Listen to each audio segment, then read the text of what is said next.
Hello दोस्तों, मैं धर्मेंद्र कुमार, मेरे YouTube चैनल CTC DSS में आपका स्वागत है। तो चलिए आज हम लोग सरफेस केमिस्ट्री के नेक्स्ट टॉपिक के बारे में अध्ययन करेंगे। वो टॉपिक है एंजाइम। एंजाइम के बारे में हमें इस वीडियो लेक्चर में डिटेल से समझना है। देखिए, जैसे उत्प्रेरक अभिक्रिया गति को प्रभावित करती है, अर्थात अभिक्रिया गति को बढ़ाती है या घटा देती है, उसी प्रकार सेम एंजाइम का काम है, लेकिन सिर्फ अंतर यही है कि एंजाइम सिर्फ सजीव में होने वाली रासायनिक अभिक्रिया की गति को उत्प्रेरित करती है।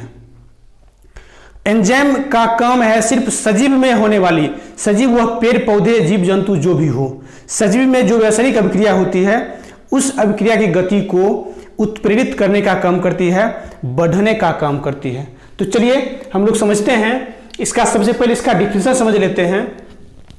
यह एक जैव रासायनिक उत्प्रेरक है, यह एक बायोकेमिकल कैटलिस्ट है, अर्थात यह जीव में उपस्थित, जीव में पाए जाने वाले एक प्रकार का कैटलिस्ट है जो जीव में होने वाले रासायनिक अभिक्रिया को उत्प्रेरित करती है, जो जैव पद्धति में अभिक्रिया को उत्प्रेरित करती है। यह नाइट्रोजन युक्त जटिल यौगिक होते हैं। यह नाइट्रोजन का यह एक कॉम्प्लेक्स कंपाउंड होता है। जैसे आपसे अगर कहा जाए कार्बनिक यौगिक में मुख्य तत्व क्या होती है, तो आपका जवाब होगा कार्बन होती है। उसी प्रकार सेम एंजाइम के मुख्य तत्व नाइट्रोजन होते हैं। ये नाइट्रोजन के ही कॉम्प्लेक्स कंपाउंड होते हैं, जटिल कंपाउंड होते हैं। यह एक प्रोटीन होते हैं। यह एंजाइम जो है एक विशेष प्रकार का एक प्रोटीन है जो जीव में होने वाले रासायनिक अभिक्रिया को क्या करती है, उत्प्रेरित करती है। याद रखिए, सभी एंजाइम प्रोटीन होते हैं, लेकिन सभी प्रोटीन एंजाइम नहीं हो सकते हैं। कुछ जीव में होने वाले रासायनिक अभिक्रिया के जो प्रोसेस हैं उसके बारे में हम समझेंगे, और उस किसके प्रेजेंस में वह अभिक्रिया हो सकती है वो हम कुछ उदाहरण के माध्यम से समझ रहे हैं। जैसे सुक्रोज का जो जल अपघटन होता है, सुक्रोज का हाइड्रोलाइसिस जब हम कराते हैं तो वह इन्वर्टेज एंजाइम की उपस्थिति में कराते हैं। सुक्रोज का जल अपघटन, यहां पर प्लस H2O लिख देते हैं। सुक्रोज का जब जल अपघटन कराते हैं, हम हाइड्रोलाइसिस कराते हैं, सुक्रोज का जब हम हाइड्रोलाइसिस कराते हैं तो वह एंजाइम है invertase enzyme. Invertase enzyme sucrose को, चीनी को ग्लूकोज और फ्रुक्टोज में कन्वर्ट कर देता है। उसी प्रकार ग्लूकोज को जब हम विघटन कराते हैं तो वह विघटन जाइमेज एंजाइम की उपस्थिति में होती है, और यह जाइमेज एंजाइम ग्लूकोज को इथाइल अल्कोहल और CO2 में कन्वर्ट कर देता है। इथाइल अल्कोहल है यह, इथाइल अल्कोहल और कार्बन डाइऑक्साइड में क्या कर देती है, ब्रेक कर देती है। उसी प्रकार प्रोटीन एक प्रकार का जटिल कंपाउंड होता है। प्रोटीन को डाइजेस्ट करने का काम पेप्सिन एंजाइम करती है, यानी प्रोटीन को विघटित करता है, छोटे छोटे अणुओं में तोड़ देता है एमिनो एसिड में, कौन, पेप्सिन एंजाइम। उसी प्रकार मिल्क को, कर्ड में, दूध को दही में बदलने वाला एंजाइम है लैक्टोबैसिली एंजाइम। आप जीवाणु भी कह सकते हैं, लैक्टोबैसिलस जीवाणु। उसी प्रकार सेम यहां पर देखिए यूरिया का जब हाइड्रोलाइसिस कराते हैं, जल अपघटन कराते हैं, तो यह जल अपघटन यूरियज एंजाइम की उपस्थिति में होती है, और यह अमोनिया और CO2 में कन्वर्ट होती है। अमोनिया और CO2 में कन्वर्ट होती है। यह था आपका कुछ उदाहरण जो जीवों में पाए जाने वाली रासायनिक अभिक्रिया का उदाहरण है, और किस एंजाइम की उपस्थिति में यह अभिक्रिया कंप्लीट होती है वो हम लोग सीखे। फिर समझ लीजिए, सुक्रोज को ग्लूकोज और फ्रुक्टोज में कन्वर्ट करने वाले एंजाइम इन्वर्टेज एंजाइम हैं। ग्लूकोज को इथाइल अल्कोहल और CO2 में कन्वर्ट करने वाले जाइमेज एंजाइम होते हैं। प्रोटीन को एमिनो एसिड में बदलने वाले पेप्सिन एंजाइम होते हैं। मिल्क को दही में बदलने वाले, अर्थात दूध को दही में बदलने वाले लैक्टोबैसिली एंजाइम होते हैं। यूरिया को अमोनिया और CO2 में जल अपघटित करने वाले यूरियज एंजाइम होते हैं। ये कुछ उदाहरण हम लिए। अब हम समझते हैं एंजाइम के कुछ विशिष्ट गुण होते हैं। उस विशिष्ट गुण के बारे में हम लोग अब सीखते हैं।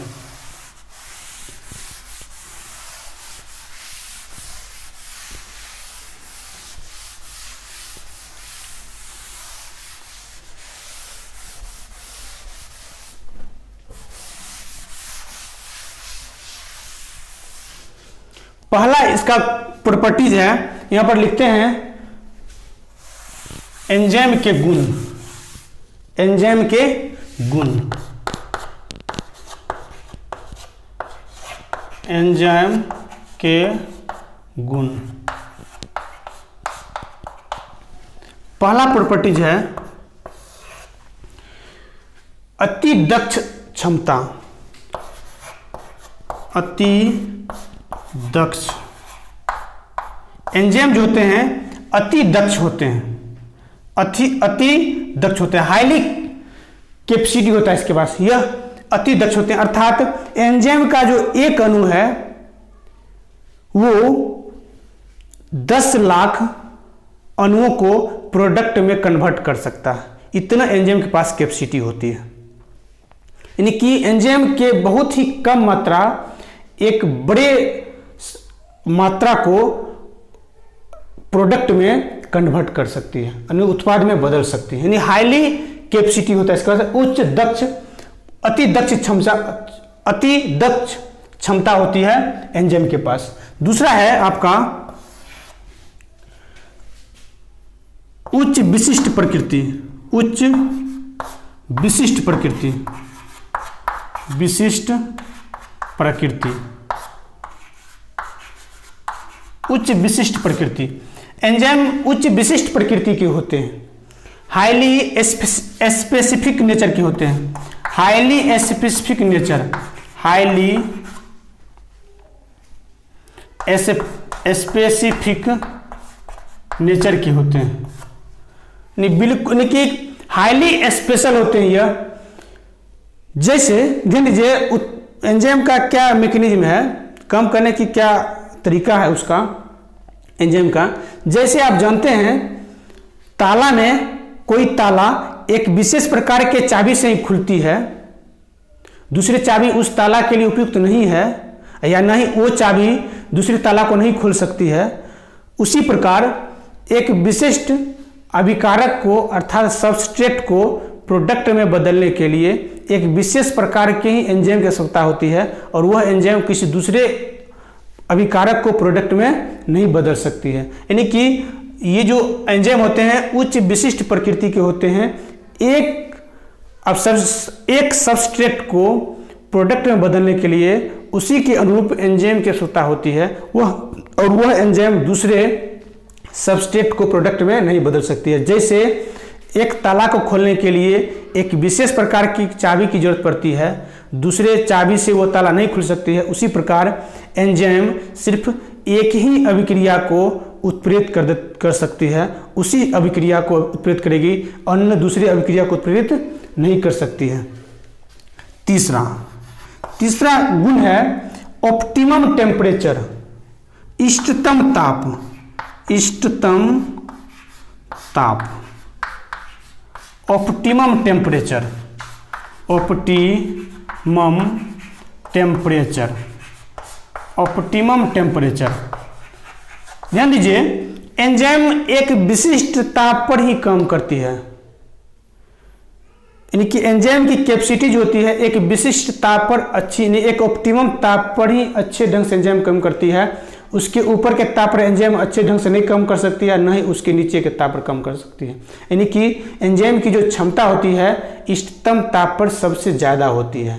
उससे कम टेम्परेचर करते हैं तो वो उतना कम नहीं कर सकती है, और उससे अधिक टेम्परेचर भी करते हैं तो भी उतना कम नहीं कर सकती, अर्थात क्षमता घट जाती है। इष्टतम ताप पर ही उसकी अच्छी क्षमता होती है। जैसे मनुष्य के शरीर में अगर रिएक्शन होता है, मान लीजिए हम भोजन किए, भोजन को डाइजेस्ट करने के लिए हमें एंजाइम की जरूरत पड़ती है, डाइजेस्टिव सिस्टम में हमें एंजाइम की जरूरत पड़ती है। तो वो एंजाइम एक निश्चित तापमान, मानव शरीर के लिए इष्टतम ताप 310 केल्विन के पास होती है। 310 केल्विन पर अच्छे ढंग से मानव शरीर का जो भोजन है डाइजेस्ट होती है। मानव शरीर का ताप अगर कितना है 310 केल्विन है, अर्थात 37 डिग्री सी है, 37 डिग्री सी टेम्परेचर है। तब मानव शरीर के अंदर जो जैविक प्रक्रिया होती है, अर्थात रासायनिक अभिक्रिया होती है, वो रासायनिक अभिक्रिया अच्छे ढंग से काम करती है। जैसे आप जानते हैं किसी व्यक्ति को बुखार हो जाता है अर्थात शरीर का टेम्परेचर बढ़ जाता है तो वो एंजाइम काम करना बंद कर देती है अर्थात उसका भोजन का जो पचना है वो रुक जाता है अर्थात डाइजेस्टिव सिस्टम अवरुद्ध हो जाती है। यही कारण है। फिर अगर मानव शरीर का टेम्परेचर घट भी जाता है अगर मान लीजिए किसी कारणवश तो भी डाइजेस्टिव सिस्टम काम नहीं करेगी यानी पाचन तंत्र काम नहीं करेगी अर्थात भोजन नहीं पचेगी। चलिए चौथा है इष्टतम पीएच। इष्टतम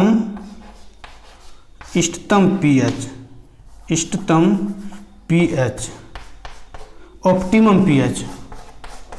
ऑप्टिमम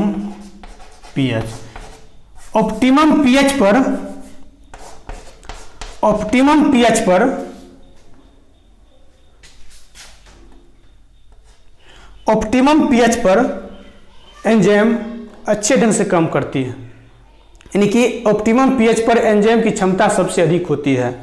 तो इसके लिए एक रेंज है 5 पीएच का जो रेंज है पीएच का मान 5 से 7 के बीच अगर होती है तब एंजाइम की क्षमता सबसे अधिक होती है यानी कि अच्छे ढंग से एंजाइम इस पीएच पर काम करती है। अब चलिए ये हम लोग सीखे एंजाइम के गुण अति दक्ष होते हैं यानी कि एंजाइम के एक अणु 10 लाख अणुओं को उत्प्रेरित कर सकती है। 1 मिनट में उत्प्रेरित कर सकती है, इतना कम समय में उत्प्रेरित कर सकती है एंजाइम के एक अणु। उच्च विशिष्ट प्रकृति के होते हैं, हाईली स्पेसिफिक होते हैं। एक विशेष प्रकार का एंजाइम एक विशेष प्रकार के जैविक अभिक्रिया को ही उत्प्रेरित कर सकती है, दूसरी अभिक्रिया को उत्प्रेरित नहीं कर सकती है। इष्टतम ताप वह ताप होता है जिस ताप पर एंजाइम की क्षमता अधिक होती है। तो मानव शरीर के लिए इष्टतम ताप 310 केल्विन या 37 डिग्री सी होती है। इष्टतम पीएच वह पीएच होती है जिस पर एंजाइम की क्षमता अधिक होती है, वो रेंज है आपका 5 से 7। इस पर एंजाइम की क्षमता सबसे अधिक होती है। चलिए अब हम लोग सीखते हैं एंजाइम के मैकेनिज्म, एंजाइम की क्रियाविधि अर्थात एंजाइम कैसे काम करती है वो समझेंगे। एंजाइम के मैकेनिज्म के बारे में हम लोग को अब समझना है।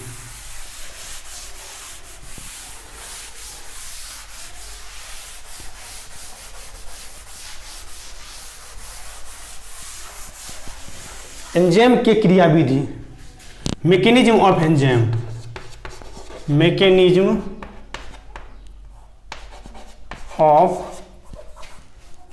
ऑफ एंजाइम, एंजाइम की क्रियाविधि अर्थात एंजाइम कैसे काम करती है वो समझना है। तो चलिए ध्यान दीजिए, फर्स्ट स्टेप में जैसे कोई एंजाइम है, ये सबस्ट्रेट के साथ मिलकर एंजाइम सबस्ट्रेट कॉम्प्लेक्स बनाता है। क्या बनाता है? एंजाइम सबस्ट्रेट कॉम्प्लेक्स को बड़ी ब्रैकेट में बंद कर दिए। ये सबस्ट्रेट एंजाइम है, ये मान लीजिए सबस्ट्रेट एक स्टैंडर्ड भाषा हुआ। अभिकारक को आप सबस्ट्रेट यहाँ हम कहते हैं। अभिकारक जिसको प्रोडक्ट में बदलना है, हमको इसको प्रोडक्ट में बदलना है, इसको हमको डाइजेस्ट करना है, इसको विघटित करना है छोटे छोटे अणुओं में सबस्ट्रेट को। तो सबसे पहले एंजाइम सबस्ट्रेट के साथ मिलकर के एंजाइम सबस्ट्रेट कॉम्प्लेक्स बनाती है। एंजाइम सबस्ट्रेट कॉम्प्लेक्स, एंजाइम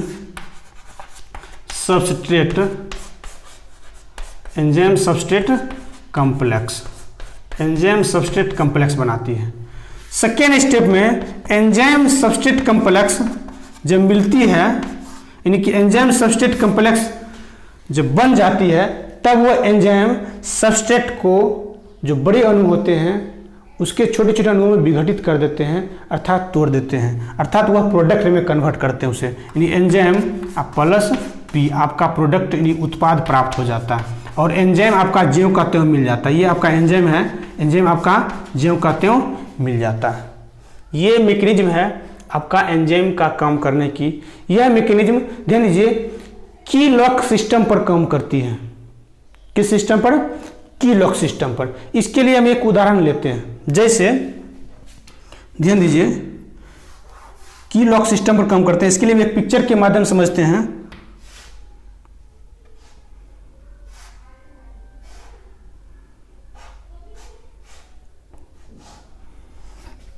ये आपका एंजाइम है,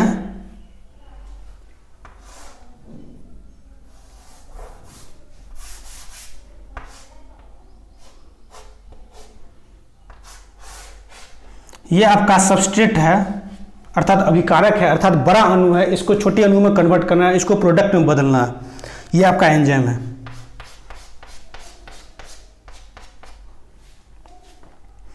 ये दोनों मिल करके सबसे पहले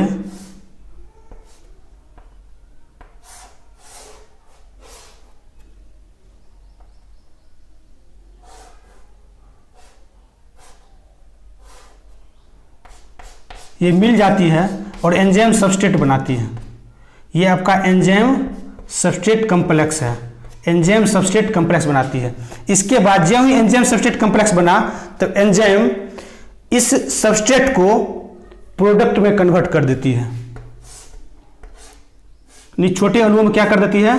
ब्रेक कर देती है, तोड़ देती है। इसको छोटे अणुओं में कन्वर्ट कर देती है, छोटे छोटे अणुओं में तोड़ देती है। यह आपका प्रोडक्ट बन गया।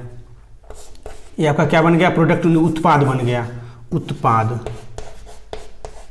ये आपका एंजाइम है। की लॉक सिस्टम पर काम करती है। यहां पर ध्यान दीजिए, इस क्षेत्र को एंजाइम में एक्टिव साइट होते हैं, उसी एक्टिव साइट पर सबस्ट्रेट फिट करता है। जैसे ताला में एक स्पेशल जगह होते हैं, उसी जगह में उसका चाबी फिट करता है। उसी प्रकार एंजाइम में एक विशेष प्रकार के क्षेत्र होते हैं, उस क्षेत्र को एक्टिव साइट कहा जाता है। ये एक्टिव साइट है। इसी एक्टिव साइट में सबस्ट्रेट, जिसे अभिक्रिया करके प्रोडक्ट बनाना है, ये इसमें फिट करती है। फिट करके एंजाइम सबस्ट्रेट कॉम्प्लेक्स बनाती है। फिर यह जब फिट कर जाती है, एंजाइम सबस्ट्रेट कॉम्प्लेक्स बना लेती है, तो इसके बाद जस्ट यह प्रोडक्ट में कन्वर्ट हो जाती है, प्रोडक्ट में बदल जाती है, छोटे छोटे अणुओं में टूट जाती है और एंजाइम आपका ज्यों का त्यों मिल जाती है। यह जो है ताला चाबी के सिद्धांत पर काम करती है। कौन सिद्धांत पर? ताला चाबी के सिद्धांत पर। ध्यान रहे, एंजाइम का जो मैकेनिज्म है, आपसे पूछा जाएगा किस सिद्धांत पर काम करती है, तो ताला चाबी सिद्धांत पर काम करती है, यानी कि की लॉक थ्योरी, की लॉक थ्योरी पर काम करती है। लॉक की थ्योरी बोलते हैं। किस पर? लॉक की थ्योरी पर काम करती है।